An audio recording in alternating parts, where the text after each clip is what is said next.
নমস্কাৰ বন্ধু বান্ধৱীসকল আৰু ফাইনেলি আহি পৰিছে তিনিচুকীয়া ডিষ্ট্ৰিক্টৰ পৰা গ্ৰেজুৱেট টিচাৰ আৰু পোষ্ট গ্ৰেজুৱেট টিচাৰৰ স্কুল এলটমেণ্টৰ নটিফিকেশ্যন।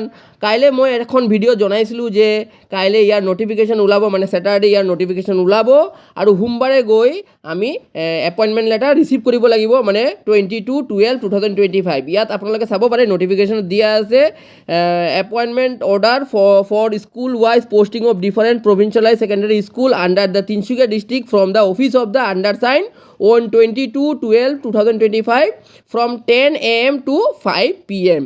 চ' যিসকলে তিনিচুকীয়া ডিষ্ট্ৰিক্টত পাইছে, গুড নিউজ। কাইলৈ মই অলৰেডি আপোনালোকক ইনফৰমেশ্যনটো দি দিছিলোঁ। চ' কথা এইটোৱে হয়, 22 তাৰিখত সোমবাৰে গৈ এপইণ্টমেণ্ট লেটাৰ ৰিচিভ কৰিব আৰু নেক্সট ডে মানে টুইজডে গৈ নিজৰ ৰেচপেক্টিভ স্কুল পাৰিলে জইন কৰি ল'ব। চ' এইটো আছিলে আপডেটটো। আৰু কেইটামান ডিষ্ট্ৰিক্টত এতিয়াও বাকী আছে, মই জনাৰ লগে লগে আপোনালোকৰ লগত ইনফৰমেশ্যনকেইটা শ্বেয়াৰ কৰিম। সেইকাৰণে আপোনালোকে মোৰ চেনেলটোক ছাবস্ক্ৰাইব কৰি থ'ব, কেলৈ কি ইয়াত অনলি জেনুইন ইনফৰমেশ্যনেই আপোনালোকে পাব। ঠিক আছে, ডেটছ অল ফৰ নাও। থেংকছ ফৰ ৱাচিং দ্য ভিডিঅ'।